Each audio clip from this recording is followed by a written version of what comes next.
ഇപ്പോൾ നമ്മളുള്ളത് മാത്രമേയുള്ള കോഴിക്കോട് ബ്ലോക്ക് പഞ്ചായത്ത് ഓഫീസിന്റെ മുന്നിലാണ്, കവാടത്തിന്റെ മുന്നിൽ. ഈ കവാടത്തിൽ ഇപ്പോൾ ഒരു പ്രത്യേകത ഉണ്ട്, ഞാൻ നിങ്ങൾക്ക് കാണിച്ചു തരാം. 3 ആഴ്ചകൾക്ക് മുമ്പ് KMSCL വണ്ടി നമ്മുടെ വയോമിത്രം എന്ന് പറഞ്ഞ ഒരു പുനരധിവാസ കേന്ദ്രമുണ്ട് ഇതിന്റെ ബാക്കിൽ. അവിടേക്ക് മരുന്ന് കൊണ്ടുവന്നപ്പോൾ ഇതിന്റെ കവാടത്തിന്റെ മുകളിൽ വണ്ടി തട്ടിയിട്ട് ഈ കവാടം കണ്ടോ പൊട്ടി വീഴാൻ നിൽക്കുകയാണ്. ഇത് ഇനി ആരുടെയെങ്കിലും തലയിൽ വീണാലാണ് ഇതിനെപ്പറ്റി കൂടുതൽ ആലോചിക്കുക. അപ്പോൾ പറയും സിസ്റ്റത്തിന്റെ കംപ്ലൈന്റ് ആണ്. ഈ ബ്ലോക്ക് ഓഫീസിന് മുന്നിൽ ഇതിങ്ങനെ നിന്നിട്ട് 3 ആഴ്ച ആയിട്ട് പോലും എന്തായിട്ടില്ല, ഇതിനൊരു പരിഹാരമോ മറ്റോ കാണാൻ സാധിച്ചിട്ടില്ല. ഞാനിപ്പോൾ ബ്ലോക്ക് ഓഫീസിൽ പോയിട്ട് ഇതിനെപ്പറ്റി അന്വേഷണം പറഞ്ഞത് നമ്മുടെ KMSCL ആളുകളുമായിട്ട് ഇവർ സംസാരിച്ചിട്ടുണ്ട്. അവർക്കെതിരെ പന്തിരങ്കാവ് പോലീസ് സ്റ്റേഷനിൽ പരാതി നൽകിയിട്ടുണ്ട്. അവർ വന്ന് എസ്റ്റിമേറ്റ് നോക്കി പോയിട്ടുണ്ടെന്ന്.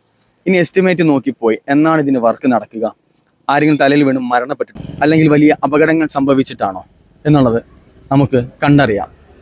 ഇന്ത്യ ന്യൂസ് ടൈമിന് വേണ്ടി ജംഷിദ് പെരുമണ്ണ.